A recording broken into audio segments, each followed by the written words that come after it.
Wir machen heute einen Rainbow Piñata Cake. Die Idee ist von hungryhappenings.com. Die Links hierzu sowie zum Rezept mit den genauen Mengenangaben sind in der Infobox verlinkt oder ihr findet es direkt auf amerikanisch-kochen.de.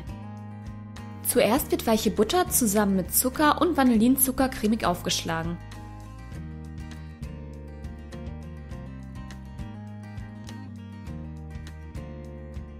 Dann kommen Eier und saure Sahne dazu.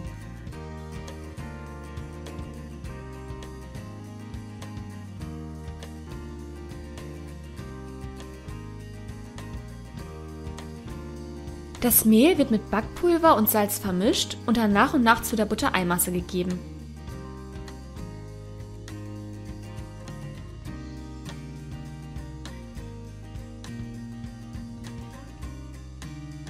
Wenn ein glatter Teig entstanden ist, kann er gleichmäßig auf 2 mit Backpapier ausgelegten Springformen verteilt werden. Die Springformen haben jeweils einen Durchmesser von 24 cm. Bei 180 Grad Umluft müssen sie dann für 35 bis 40 Minuten in den Ofen. In dieser Zeit kann schon mal die Ganache vorbereitet werden. Dazu wird Sahne aufgekocht und über gehackte weiße Schokolade gegossen.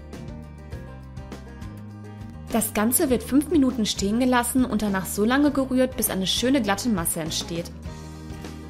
Damit sie fester wird, sollte sie zum Abkühlen in den Kühlschrank. Ist der Kuchen fertig gebacken, muss er erst komplett auskühlen.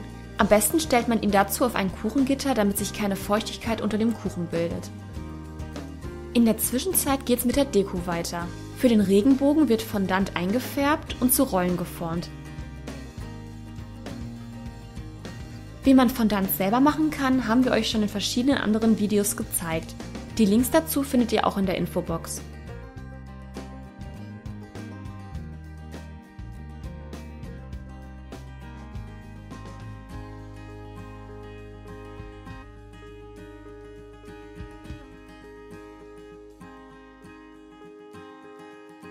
Die einzelnen Rollen werden auf der Unterseite der Springform wie ein Regenbogen aneinandergelegt und leicht angedrückt.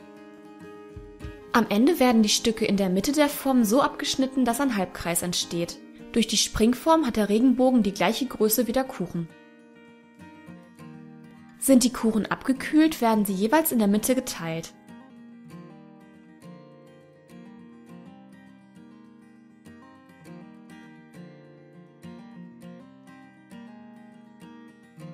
Wenn sie zu uneben zum Stapeln sind, können sie noch etwas zurechtgeschnitten werden.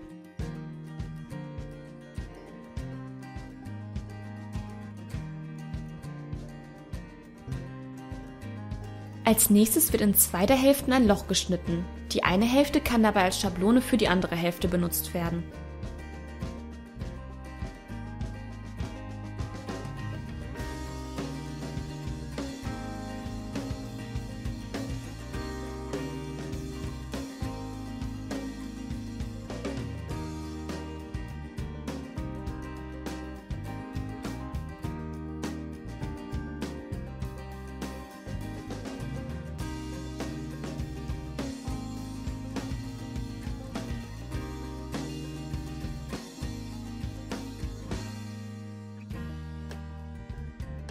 Jetzt kann der Kuchen zusammengesetzt werden. Dazu wird etwas Ganache auf einer der ausgehöhlten Hälften verteilt.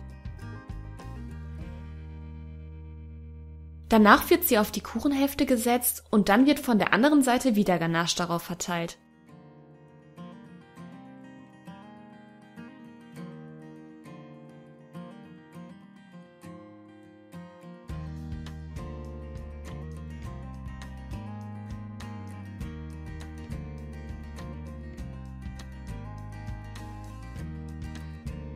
Der entstandene Hohlraum kann jetzt mit verschiedenen Süßigkeiten gefüllt werden.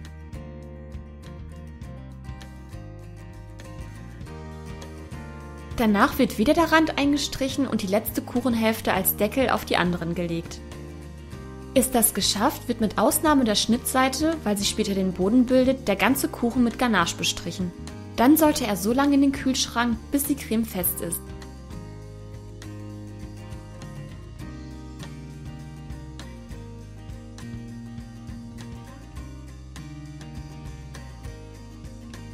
Wenn es soweit ist, wird der Kuchen vorsichtig auf die Schnittstelle gekippt und nochmal von allen Seiten gleichmäßig mit der Creme bestrichen. Das Ganze muss dann wieder in den Kühlschrank und fest werden.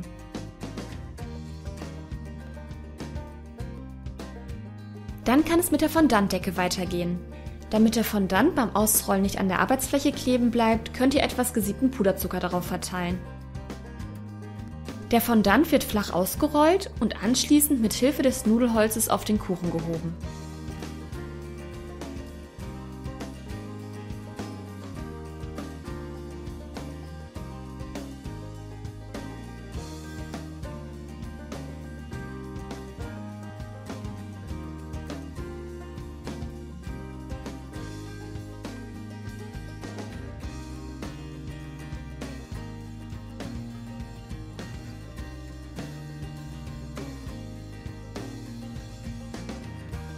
Danach wird er noch mit den Händen in Form gebracht und glatt gestrichen.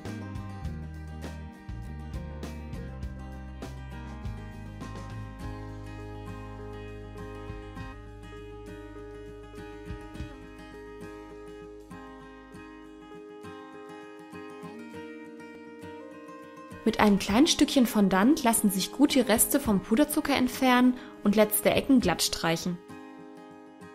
Wenn alles gut sitzt, könnt ihr den Überschuss einfach mit einem scharfen Messer abschneiden. Am Ende wird der Regenbogen noch dünn mit Ganache bestrichen und am Kuchen befestigt.